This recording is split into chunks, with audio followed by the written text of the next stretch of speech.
The chairman looked around the boardroom before taking a deep breath. Is everyone ready to vote? One by one, the board members nodded. At the back of the room, Daniel lowered his head. 20 years of building the company, about to disappear with a single decision. Just as the chairman reached for the file, bang! The boardroom doors swung open. Every head turned. A young woman stepped inside, calm, confident, carrying nothing but a laptop and a single folder. The chairman frowned. Excuse me, this is a private hearing. You can't just walk in here. She didn't answer. She kept walking. She reached the front of the room, placed the folder on the table, and finally looked up. Go ahead, she said calmly. Give your verdict. The chairman stared at her. Who are you? She met his eyes without flinching. I'm the one person in this room who knows you're about to destroy an innocent man's life. Silence. The board members looked at one another. Daniel slowly lifted his head. The moment he saw her, a tear rolled down his face. Charlotte, he whispered. She looked at him for just a second before turning back to the board. You all believe you have the truth. She gently pushed the folder toward them. You don't. And I have everything you need to prove it. No one in that room knew it yet. But the young woman standing before them wasn't Daniel's biological daughter.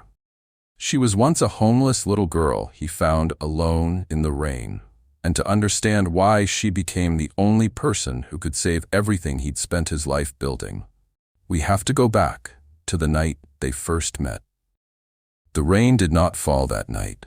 It attacked. It hit the windshield like small stones, and the wind pushed against Daniel Brooks's car so hard that the wipers could barely keep up. He gripped the wheel with both hands, eyes tired, jaw tight. That morning, his lawyer had called with 3 words that ended 20 years of his life. It's finalized, Daniel. The divorce was done. His wife was gone. His son was gone with her.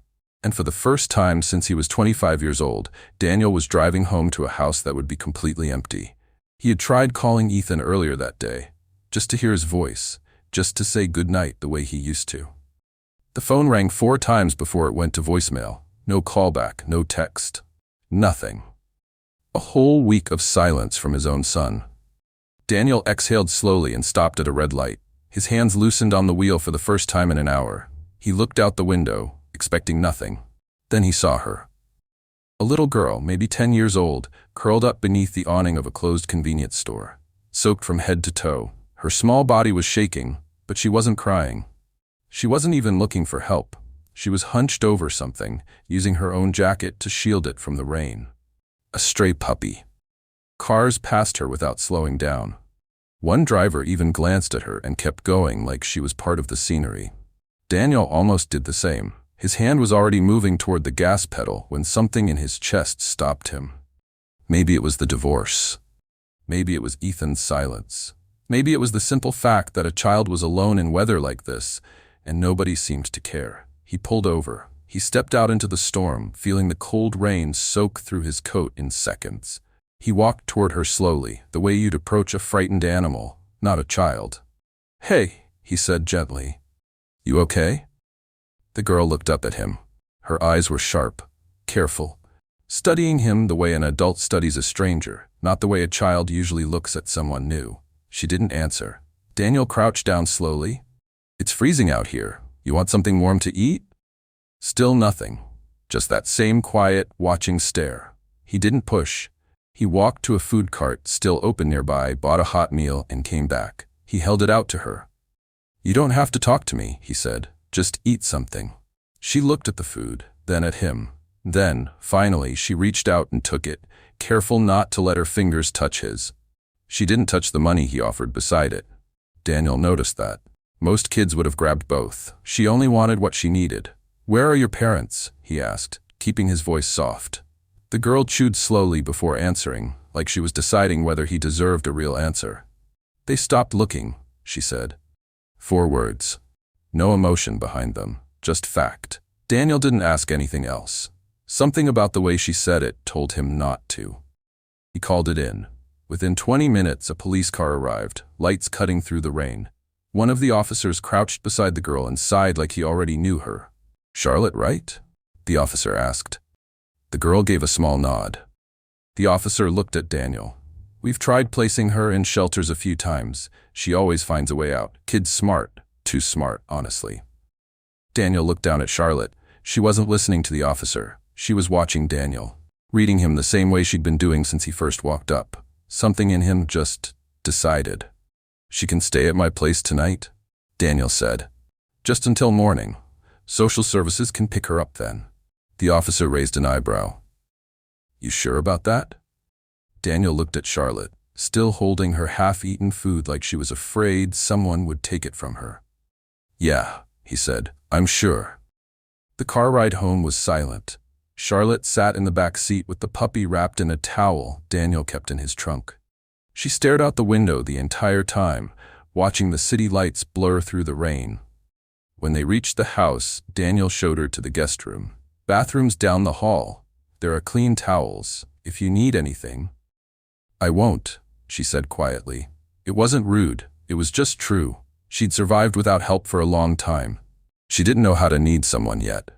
Daniel nodded and left her alone. That night, as he lay in bed, he found himself thinking about her instead of the divorce for the first time in weeks. Something about the way she watched people, the way she said they stopped looking without a single tear, it stayed with him. He told himself it was just one night. Morning came, and Daniel woke up to a smell he hadn't caught in his own kitchen in years. Something burning. Just slightly. He walked downstairs fast, half expecting to find the guest room empty, the girl gone the way the officer warned him she would be. Instead, he found Charlotte standing at the stove, barely tall enough to see over the pan, focused hard on a pair of eggs that had gone a little too brown on one side. She'd learned to cook a long time ago.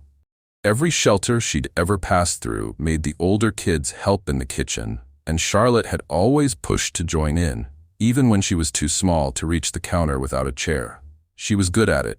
Rice, simple stews, anything with clear steps she could repeat. It was one of the only things in her life that had rules that actually made sense. She stuck with it in every home, right up until the boredom set in and she ran again. But she'd never made this before. She was working from memory of a photo, guessing at steps nobody had shown her. You're still here, Daniel said, surprised. You said morning, Charlotte replied, not looking up. It's morning, he blinked. I thought you'd run. I don't run when someone's actually nice to me, she said simply. I run when they're not. Daniel walked closer and noticed something on the counter. An old photo of his ex-wife, pulled from the fridge where it had been stuck for years. Charlotte must have found it while looking for food. I saw this, she said, nodding at the photo. She used to make breakfast like this. I figured I could do it too. The eggs were slightly overcooked. The toast was a little lopsided, cut unevenly, like she'd used a knife too big for her hand. I didn't know if rich people eat eggs, she added, completely serious. But I figured everyone eats eggs. Daniel looked down at the plate, then at her, small, focused, trying so hard to get something right for a stranger who owed her nothing. For the first time in weeks, maybe months, he laughed. A real laugh. It's a little burnt, he said, sitting down across from her. I know, Charlotte said, not embarrassed at all. I've never made this one before. It's still good, Daniel said, and meant it. He picked up his fork and ate anyway. For the first time in weeks, maybe months, Daniel laughed. A real laugh. Not the polite one he used in board meetings. Not the tired one he gave at family dinners that no longer existed. A real one. Charlotte looked at him like she wasn't used to being the reason someone smiled. They sat down and ate together in silence, but it wasn't an uncomfortable silence. It was the first peaceful moment Daniel had felt in a long time. Halfway through breakfast, there was a knock at the door. Social services. A woman in a gray coat stood outside with a clipboard, ready to take Charlotte to the next shelter on the list. Charlotte's shoulders tensed the moment she saw the badge on the woman's jacket. Daniel stepped outside to speak with her. She can go with you, Daniel said. But is there any way she could stay a little longer? Just until you find family or a placement that actually sticks? The woman studied him carefully. You understand this isn't a small commitment. I understand, Daniel said. Behind him, Charlotte stood in the doorway, holding the sleeve of her jacket, waiting to see if this would be like every other time. Waiting for the moment adults changed their minds. The woman finally sighed. 1 week. We'll check in. If anything feels off, she comes with us immediately. Daniel nodded. That's fair.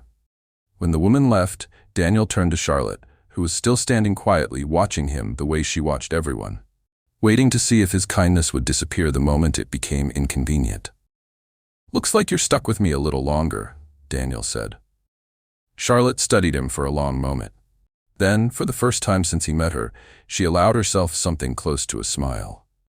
I guess breakfast wasn't a waste then, she said. Daniel smiled back, but inside, something had shifted. He didn't know it yet, but that 1 week was about to change the rest of his life, and hers. Because somewhere across the city, in an office that hadn't opened for the day, a woman named Vanessa Cole was already preparing Daniel's morning coffee, already rehearsing the same warm smile she gave him every single day. She had no idea a little girl in the rain had just become the biggest threat to everything she was planning. If you've ever believed that kindness always comes back around, stay with me. This next part is for you. Welcome back to the channel. Before we continue, do me a quick favor. Hit that like button and press the subscribe button. It really helps the channel grow.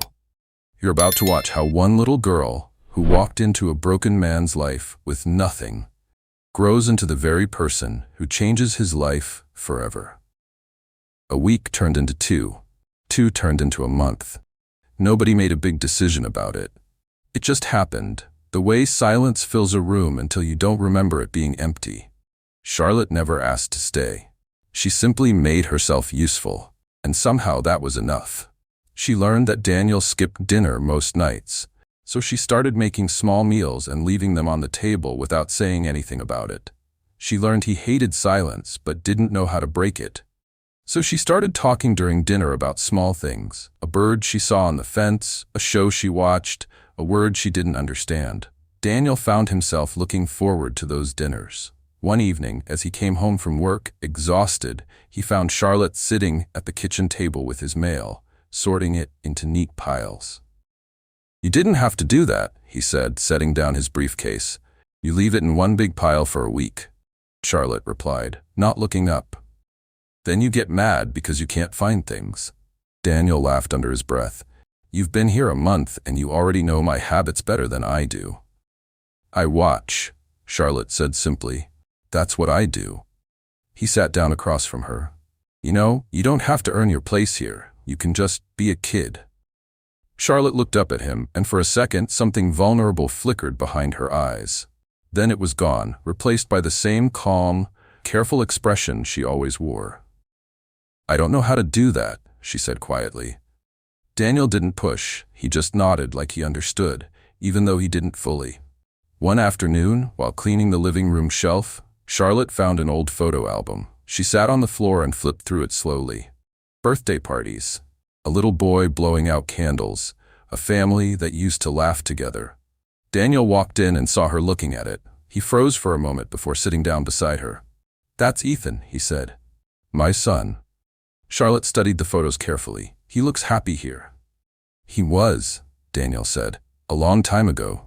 Charlotte turned the page. More photos. Birthday cards tucked into plastic sleeves, saved carefully like they mattered.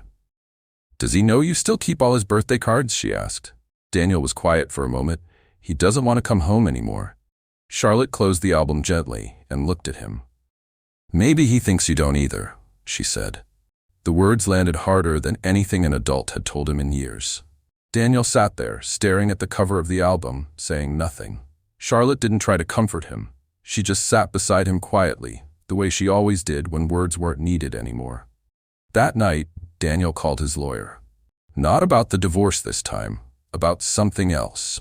3 months later, the adoption was finalized. Charlotte didn't cry when she found out. She just stood in the kitchen, holding the paper with her new last name printed on it, staring at it for a long time. You okay? Daniel asked. I've had a lot of names, Charlotte said quietly. Foster names, shelter names. This is the first one that feels like it's actually mine. Daniel smiled. It is yours. Nobody can take it away. Charlotte looked up at him. Something Daniel had never seen before crossed her face. It wasn't quite happiness. It was closer to relief, like she'd been bracing for disappointment her whole life, and it finally hadn't come. Ethan came home for winter break 2 weeks later. He walked through the front door expecting the same quiet, empty house he always came back to. Instead, he found warm lights on, the smell of dinner in the air, and laughter coming from the kitchen. He stood in the hallway for a moment, then he saw her. A girl, sitting at the kitchen table with his father, laughing at something he'd said. Daniel looked up and saw Ethan standing there. His face lit up. "Ethan, you're home early." Ethan didn't move. "Who is that?" Daniel stood up. "This is Charlotte. She's part of the family now." Ethan's eyes moved slowly from his father to Charlotte, then back again. "Part of the family," he repeated. "I adopted her," Daniel said carefully. "I meant to call you and explain everything, but you adopted her," Ethan said flatly. Charlotte stood up slowly, unsure of what to do. "Hi," she said quietly. "I've heard a lot about you." Ethan didn't answer her. He looked at his father instead. "Can I talk to you? Alone?" Daniel nodded and followed him into the hallway, leaving Charlotte standing awkwardly in the kitchen. "You replaced me," Ethan said, voice low but sharp. "That's not what happened," Daniel said. "Charlotte needed a home. I couldn't just leave her." "You couldn't call your own son and tell him you were adopting a kid?" Ethan snapped. "You couldn't ask how I felt about a stranger living in my house?" "This is still your house," Daniel said. "It'll always be your house." Ethan let out a short, bitter laugh. "Sure doesn't feel like it." He walked upstairs without another word. When he opened the door to his old room, he found Charlotte's things already there. Her school bag on the desk, her shoes by the closet. He stood in the doorway for a long moment, jaw clenched. Charlotte's things, in his room. He said nothing. He simply turned around and walked to the guest room instead, closing the door quietly behind him. Something had broken, and it didn't make a sound. Over the next few days, Ethan avoided Charlotte completely. When she said good morning, he walked past like he hadn't heard her. When she tried to sit near him during dinner, he found an excuse to leave the table early. Charlotte, who had survived years on the street reading people's emotions just to stay safe, understood exactly what was happening, but she didn't understand why it hurt so much. She tried one more time. She found Ethan sitting alone on the back porch one evening, staring out at nothing. "I didn't ask for your room," she said quietly, sitting a few feet away from him. Ethan didn't look at her. "Doesn't matter, you got it anyway." "I never had a room before," Charlotte said. "Not one that was mine. I know that doesn't make it okay. I wanted you to know I'm not trying to take anything from you." Ethan finally looked at her, and for a brief second, something softer crossed his face. But it disappeared just as fast. "You don't get it," he said. "You didn't grow up watching him choose work over everything else. You didn't sit at a table by yourself every single night wondering why your own father couldn't show up. You just walked into a house that was already broken and got everything I spent my whole life waiting for." Charlotte didn't argue. She just nodded slowly. "I'm sorry," she said. "I really am." Ethan stood up and walked back inside without another word. Charlotte sat alone on the porch for a long time after that, staring at the same emptiness Ethan had been staring at moments before. Vanessa noticed everything, the way she always did. She noticed the tension the moment Ethan came back to visit the office with Daniel one afternoon.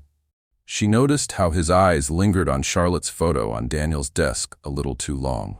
She noticed the stiffness in his shoulders whenever her name came up. She said nothing about it directly. That wasn't how she worked. Instead, she waited for the right moment. "Your father seems a lot happier these days," she said casually to Ethan one afternoon, handing him a folder for a meeting. Ethan looked up. "Yeah, I guess." "I think Charlotte's been good for him," Vanessa continued, her voice light, almost sweet. "It's like she gave him the daughter he always wanted." Ethan's jaw tightened, but he said nothing. Vanessa smiled gently and walked away, leaving the comment hanging in the air like smoke that wouldn't clear. It wasn't cruel, it wasn't even obviously wrong. That was what made it work. Over the following months, she repeated small comments like that one, always timed perfectly, always delivered with warmth. Never enough to seem suspicious, just enough to grow. "She's a smart kid. Reminds me of your father, actually. Funny how quickly some people find their place in a family. I heard your dad canceled a trip just to help Charlotte with a school project." Each comment was a small seed, and each seed found soil in the same wound that had never healed. The one Ethan carried, since the day his mother told him his father chose work over him. Vanessa never said a bad word about Daniel. She never had to. She simply reminded Ethan again and again in the gentlest way possible of everything he was afraid was true. Years passed this way. Charlotte grew older in that house, always kind to Ethan, always trying in small ways to build a bridge he refused to cross. Ethan grew colder, burying his jealousy under layers of ambition and quiet resentment, convinced more each year that his father had simply replaced him with someone better. And through it all, Vanessa watched, patient, careful, always 3 steps ahead. She wasn't trying to hurt anyone yet. She was simply planting a garden of doubt, one small seed at a time, waiting patiently for the day it would finally be ready to harvest. 8 years passed like pages turning in a book nobody was reading closely. Daniel didn't notice how much time had gone by until the day Charlotte came home from college, with a stack of law books and a quiet confidence in her walk that hadn't been there before. She wasn't the scared little girl in the rain anymore. She was 20 years old now, sharp-eyed, careful with her words, still watching everything the way she always had. Ethan had changed too, but in a different direction. He worked inside Brooks Logistics now, in a corner office 2 floors below his father's. He wore expensive suits and carried himself with the kind of confidence that looked real from a distance, but cracked the moment you got close enough to see it. Underneath the ambition was still a boy waiting for his father to prove he mattered more than the company did. And through all of it, Vanessa Cole had climbed higher than anyone expected. She wasn't just an assistant anymore. She ran half the operations side of the company. Board members trusted her judgment. Executives asked for her opinion before making decisions. She had become, in every way that mattered, the person the whole building depended on. She had also become Ethan's mentor. "You worked until midnight again," Vanessa said one evening, walking into Ethan's office with 2 cups of coffee. She set one down in front of him without asking if he wanted it. She always knew. "Board meetings tomorrow," Ethan said, not looking up from his laptop. "I need the numbers perfect." Vanessa sat on the edge of his desk. "You always do this. Push yourself twice as hard as anyone else in this building." "Have to," Ethan muttered. "Nobody's just going to hand me anything." Vanessa tilted her head, studying him the way she always did. Patient, warm, careful. "You know that's not true. You're Daniel's son. This company will be yours one day." Ethan finally looked up. "Will it, though?" Vanessa didn't answer right away. She let the silence sit there, heavy and deliberate, before speaking again. "You deserve more credit than you get around here," she said softly. "I see how hard you work. I don't think your father always does." It wasn't an insult. It wasn't even technically a lie. That was what made it work every single time. Ethan looked back down at his laptop, jaw tight, saying nothing. But the words stayed with him the way they always did. Charlotte noticed the change in Ethan the moment she came home for the summer. He was colder now, more guarded, more tired in a way that had nothing to do with sleep. She watched him during family dinners, watched the way his eyes flicked toward his phone every time Vanessa's name lit up the screen. Watched the way he spoke about her like she was the only person in the entire company who understood him. Charlotte didn't say anything at first. She just watched, the way she always did. But one evening after dinner, she found Daniel alone in his study, going over paperwork. "Can I ask you something?" she said, sitting across from him. "Always," Daniel said, not looking up. "Vanessa," Charlotte said carefully. "How long has she worked for you?" Daniel thought for a moment. "Almost 15 years now. Started right around the time your mother left, actually. Best hire I ever made." Charlotte nodded slowly. "I've been watching her, the way she talks to people." Daniel finally looked up. "What do you mean?" "She changes," Charlotte said. "The way she speaks, the way she stands, even her tone. It's different depending on who's in the room. With you, she's warm and easy. With the board, she's careful and formal. With Ethan, she's supportive." Daniel said. "She's been a good mentor to him." "She's been something," Charlotte said quietly. "I'm not sure mentor is the right word." Daniel sat back in his chair, studying his daughter carefully. "You think she's manipulating him?" "I think," Charlotte said slowly, choosing her words with care, that she never forgets a favor, and she never forgives an insult. I've watched her remember tiny things from years ago and use them later when it was useful. That's not an accident. That's a pattern. Daniel let out a small laugh, though it wasn't unkind. Charlotte, she works harder than almost anyone in that building. She stayed by my side through things most employees would have walked away from. That's exactly what worries me, Charlotte said. Daniel shook his head gently. I think you're just being protective. That's not a bad thing, but Vanessa's earned every bit of trust I've given her. Charlotte didn't argue further. She simply nodded, the way she always did when she knew pushing wouldn't change anything yet. But she didn't forget the conversation either. That night, unable to sleep, Charlotte sat at her desk and pulled out an old notebook she'd kept hidden for years. She had started it back in high school, back when she first noticed small inconsistencies in the way Vanessa spoke about the family. She added a new page. Vanessa remembers everything. She uses information like currency. She's patient in a way that isn't normal. People like that don't wait this long without a reason. She closed the notebook and placed it back in the drawer, the way she always did. Watching, waiting, recording. A few days later, Charlotte found herself in the office, waiting for Daniel to finish a meeting. She sat in the hallway near Vanessa's office, half listening to the sound of typing through the open door. She watched Vanessa work. Vanessa moved with total control, answering calls, sending emails, all while maintaining the same composed expression. But when Daniel walked by the office, something in Vanessa's posture shifted, just slightly. Her voice rose half an octave, softer, warmer. The moment he passed, it dropped back to normal. Charlotte had seen that kind of shift before. Not in company hallways, in shelters, in group homes, in every adult who had ever tried to manage her behavior by managing her mood. It wasn't affection, it was performance. Later that afternoon, Charlotte walked past Vanessa's office again and overheard part of a conversation between her and Ethan.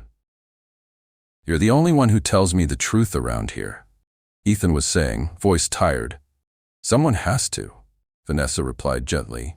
You deserve someone in your corner. Charlotte kept walking, but the words stayed lodged in her chest like a splinter. That evening, Charlotte tried once more with Daniel, this time more directly. I don't think she likes you, Charlotte said, standing in the doorway of his study. Daniel looked up, surprised by the bluntness. Vanessa? She smiles at you like she's rehearsed it, Charlotte said. She agrees with everything you say in front of other people, but I've heard her talk to Ethan when she thinks no one's listening. It's a different person entirely. Daniel sighed, setting down his pen. Charlotte, I appreciate that you're looking out for me, but you're 20 years old. You've read a lot of psychology books. Sometimes people are just complicated. That doesn't make them dangerous. I'm not saying she's dangerous, Charlotte said carefully. I'm saying she's patient, and patient people usually want something big enough to wait years for. Daniel managed a tired smile. And what exactly do you think she wants? Charlotte hesitated. She didn't have proof yet. Just patterns. Just years of watching people the way survival had taught her to. I don't know yet, she admitted, but I think we'll find out eventually. Daniel reached across the desk and gently squeezed her hand. I trust her, sweetheart, but I trust you too. Just don't let this turn into something that isn't there. Charlotte nodded, though something in her chest told her this wasn't over. A month later, Charlotte received her acceptance letter for a prestigious law program overseas. It was everything she had worked toward for years. A fresh start, a real career, a life built entirely on her own terms. The night before she left, she sat with Daniel on the porch, the same porch where Ethan once told her she didn't understand what it meant to grow up waiting for someone. You okay? Daniel asked. I keep thinking about Vanessa, Charlotte admitted. I know you think I'm overreacting. I think you notice things most people miss, Daniel said. That doesn't mean you're wrong. It just means we don't have proof yet. Charlotte nodded slowly. Just promise me something, anything. If something ever feels wrong, Charlotte said, if things start falling apart and you don't know who to trust, call me. I don't care where I am or what I'm doing. I'll come home. Daniel smiled softly, though there was a flicker of worry behind his eyes. That's a big promise. I mean it, Charlotte said firmly. If you call me, I'll come home. Daniel pulled her into a hug. I hope I never have to test that promise. Me too, Charlotte whispered, but somewhere deep inside, she already knew. This wasn't the end of the story with Vanessa. It was only the beginning. If you're enjoying the story and you could already see that Charlotte knows something isn't right, hit that like button. Comment, I trust Charlotte, if you're rooting for her. And subscribe. You won't want to miss what happens when the truth finally catches up with Vanessa. 5 years passed quietly, the way calm water sits right before a storm. Charlotte finished law school overseas, top of her class, already being courted by firms that most graduates only dreamed about. She built a life for herself, far from Brooks Logistics, far from Vanessa's careful smiles and Ethan's quiet resentment. But she never stopped watching from a distance. She called Daniel every week. She kept her notebook updated, even from thousands of miles away. Daniel, meanwhile, had grown comfortable. Business was strong. Ethan had matured, at least on the surface, taking on more responsibility, pushing harder to prove himself. Vanessa had become the company's chief operating officer, trusted by the board, respected by employees, indispensable in every meeting that mattered. Nobody suspected a thing. That was exactly how she wanted it. It started with a single email, anonymous, sent directly to 3 board members early on a Tuesday morning. The subject line read, "Financial irregularities, Brooks Logistics." By Wednesday, it had reached the entire board. By Thursday, it had reached the press. The accusations were specific. Fraud, insider trading, manipulated shipping contracts funneling money through shell companies overseas, falsified quarterly reports stretching back years. Every detail was carefully documented, backed by numbers that looked real enough to convince anyone who didn't know better. And every single piece of evidence pointed directly at Daniel. "This is insane," Daniel said, staring at the printed document spread across the boardroom table. "I've never seen half of these contracts in my life." "Your signature is on page 14, one board member said carefully. Daniel grabbed the page, scanning it. His signature was there, exact, perfect. He hadn't signed it. "This is forged," he said.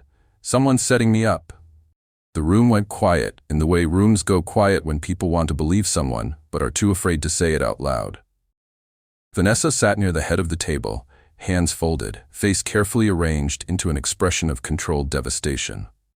"I've worked beside Daniel for 15 years, she said softly, her voice trembling just enough to sound genuine.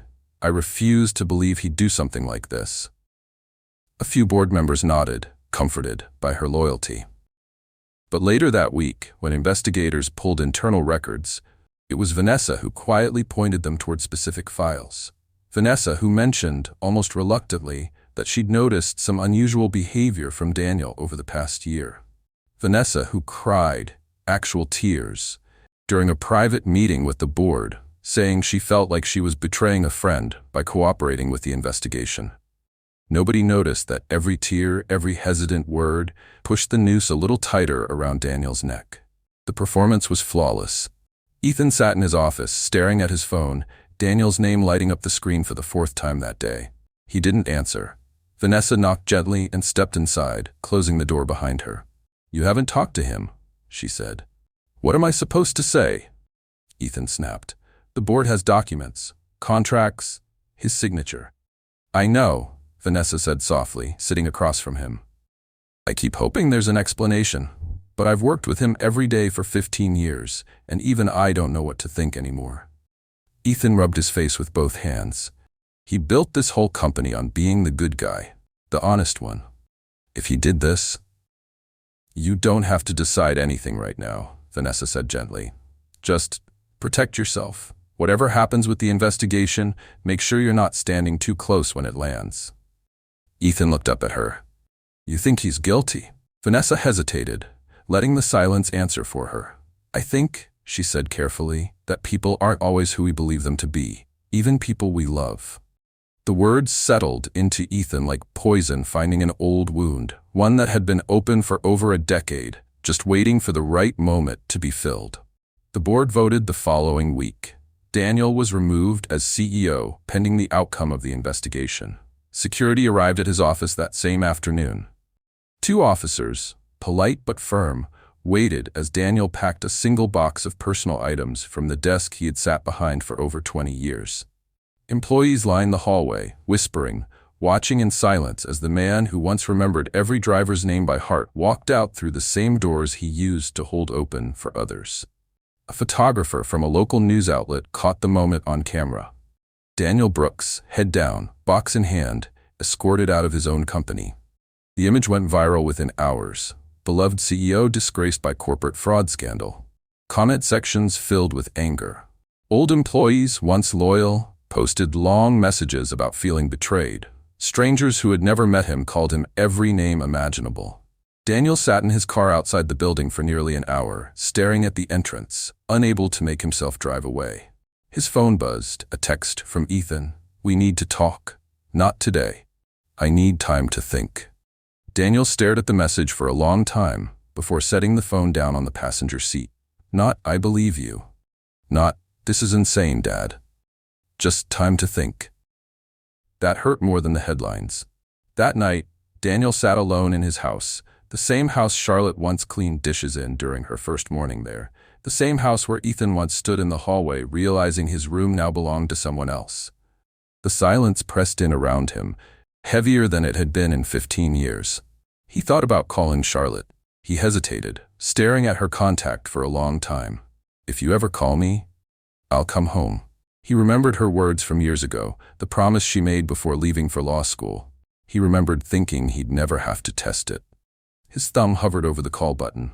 Finally, he pressed it. Charlotte answered on the second ring, her voice immediately sharp with concern. "Dad? It's the middle of the night here. What's—" "They took the company," Daniel said quietly. "Fraud charges. My own signature on documents I never signed. The board voted me out today." There was a pause on the line. Not shock, not panic, just the sound of Charlotte breathing steadily, processing. "Is Ethan with you?" she finally asked. "No," Daniel admitted. "He needs time to think." Another pause, longer this time. Charlotte's voice, when it came back, was calm in a way that surprised him. Too calm for someone hearing devastating news for the first time.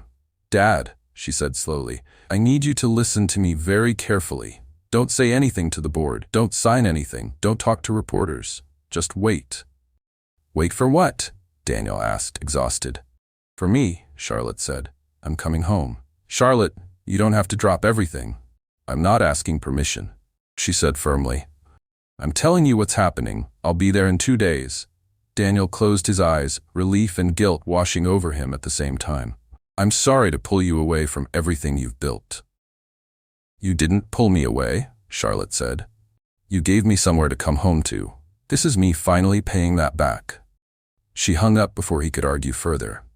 Charlotte didn't sleep that night. Instead, she sat at her desk, pulling out the same worn notebook she'd kept hidden for years, the one filled with small observations most people would have dismissed as nothing. She flipped through the pages slowly, reading years of patterns she had noticed but never had enough proof to act on. Vanessa remembers everything. She uses information like currency. She changes the way she speaks, depending on who's in the room. Patient people usually want something big enough to wait years for. Charlotte closed the notebook and opened her laptop instead, staring at the blinking cursor for a long moment before she began typing. She wasn't booking a flight home to comfort her father. She was building a case. She spent the next several hours reaching out to old contacts, former colleagues from her law program who now worked in forensic accounting, a professor who specialized in corporate fraud investigations, a childhood friend who worked in cybersecurity. She didn't tell them everything, just enough to start pulling threads. By morning, she had a short list of names willing to help her, quietly, without drawing attention to what she was really doing. She packed a single suitcase. Inside, along with her clothes, she placed the old notebook, a hard drive containing years of financial reports she had quietly been collecting from public filings, and a folder of printed emails she had saved without fully understanding why. Years ago, back when she first noticed Vanessa's tone shift depending on who stood in the room. She wasn't flying home just to be by her father's side. She was flying home to finish something she had started noticing 8 years earlier on a porch, in a quiet conversation nobody else had taken seriously. The plane took off just after sunrise. Somewhere over the ocean, Charlotte finally allowed herself a small, tired smile. Vanessa had spent 15 years being patient. Charlotte had spent almost as long watching. And now, finally, it was her turn to move first. The final hearing was set for 9 in the morning, in the same boardroom where Daniel had been removed months earlier. By 8:30, the room was already full. Board members, lawyers, a few reporters allowed in for the official statement afterward. Vanessa sat near the head of the table, dressed in soft gray, her expression calm and composed, the same practiced sadness she had worn for months. Ethan sat 2 seats away from her. He hadn't spoken to his father in weeks. He told himself he was there for the company, not for either of them. Daniel sat near the back, quiet, tired, unsure what today would bring. He hadn't told anyone what Charlotte was planning. She had only said one thing to him the night before. "Just be there. Don't say anything until I'm finished." At exactly 9 o'clock, the doors opened. Charlotte walked in. She looked different than the last time most of them had seen her. Older, calmer, dressed simply, carrying nothing but a laptop and a single folder. She didn't rush. She didn't look nervous. Every step she took said the same thing. "I already know how this ends." Vanessa's eyes followed her across the room, and for the first time in 15 years, something flickered behind her calm expression. Just for a second. Charlotte reached the front of the room and turned to face the board. "My name is Charlotte Brooks," she said. "I'd like to request permission to address the board before any final decisions are made regarding my father." The chairman glanced at Vanessa, then back at Charlotte. "This is a formal hearing, Miss Brooks, not really the place for—" "I have evidence relevant to the investigation," Charlotte said calmly. "I think you'll want to hear it before you finalize anything." Vanessa smiled gently. Of course she wants to defend her father. That's completely understandable. Her voice was warm, sympathetic, the same voice she'd used for 15 years to sound like the most reasonable person in any room. The chairman hesitated, then nodded. 10 minutes, Miss Brooks." "That's all I need," Charlotte said. She opened her laptop and connected it to the screen at the front of the room. 15 years ago, Charlotte began, a man found a little girl sitting in the rain and decided to help her instead of driving past. That man is my father. I'm not here today because I'm his daughter. I'm here because I've spent most of my life learning how to notice things other people miss. She clicked to the first slide. A timeline appeared, stretching back over a decade. This isn't just a financial case, Charlotte continued. It's a pattern, and patterns take years to build. She walked the board through it slowly, without raising her voice, without dramatic accusations. Just facts, laid out one after another. She showed emails, carefully selected, spanning years, showing subtle shifts in how Vanessa communicated with different departments depending on what she needed from them. She showed internal memos where financial approvals had been quietly rerouted through Vanessa's office years before the fraud began. She showed shell company registrations matched against travel records and meeting schedules that placed Vanessa in the exact cities where those companies had been formed. None of this happened overnight, Charlotte said. This took years of patience, years of building trust before any of it could be used. Vanessa's expression remained calm, but her hands, folded in her lap, had tightened slightly. "This is circumstantial," Vanessa said smoothly. "Coincidences happen in business all the time." "You're right," Charlotte said, turning to face her directly for the first time. "Coincidences do happen, but not this many, this consistently, over this many years." She clicked to the next slide.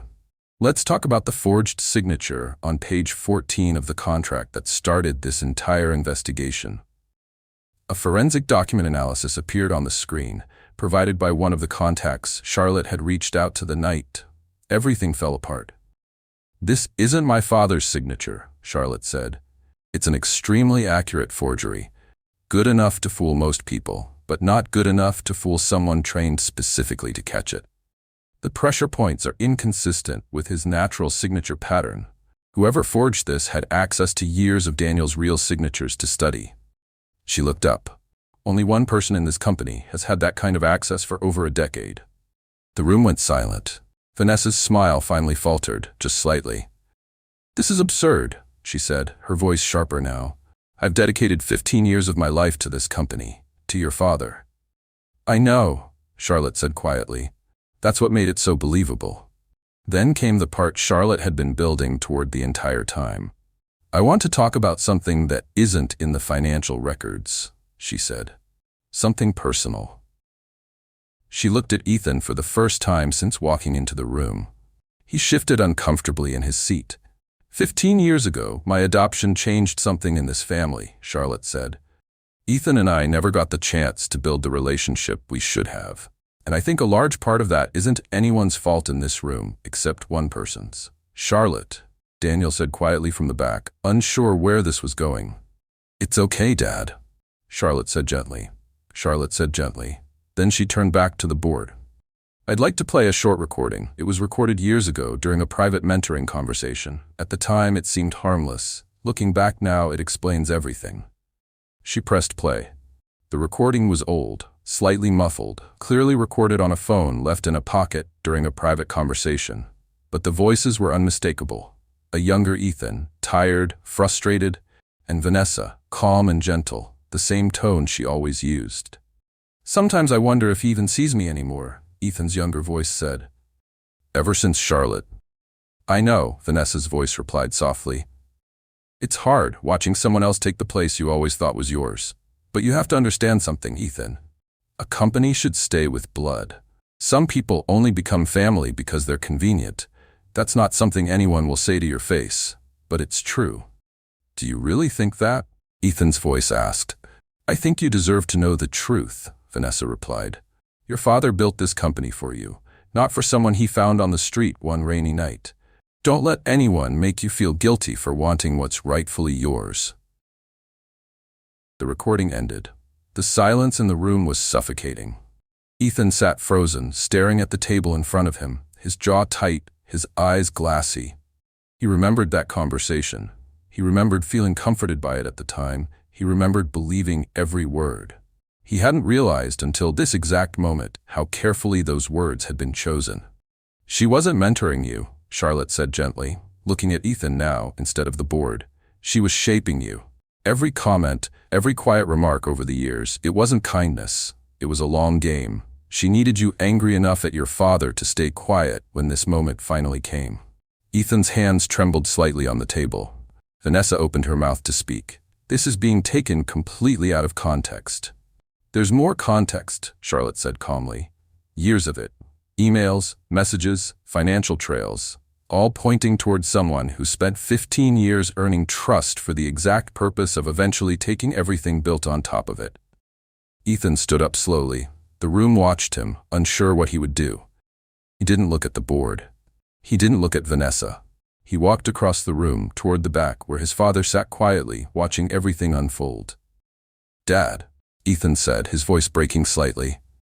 "I'm sorry. I spent years fighting the wrong person." Daniel stood up, and for a moment neither of them said anything else. They didn't need to. Years of distance collapsed in a single quiet embrace, the first real one they'd shared since Ethan was a boy. Behind them, Vanessa's composure finally cracked completely. "This doesn't change the financial evidence," she said, her voice rising for the first time. "A recording proves nothing legally." "You're right," Charlotte said calmly, turning back to the board. "Which is why I also brought this." She clicked to the final slide. A full financial reconstruction, cross-reference bank transfers, falsified contracts matched against real signatures, shell company documents tracing back to accounts registered under a maiden name Vanessa hadn't used in over a decade, and travel records placing her at each key location during every major transaction. Every piece of this has been independently verified by forensic accountants and a corporate fraud specialist, Charlotte said. "This isn't circumstantial anymore. This is documented." The board sat in stunned silence, flipping through the printed copies now being distributed by an assistant Charlotte had arranged in advance. The chairman looked up slowly. "We'll need time to review this properly." "Take all the time you need," Charlotte said. "The truth isn't going anywhere."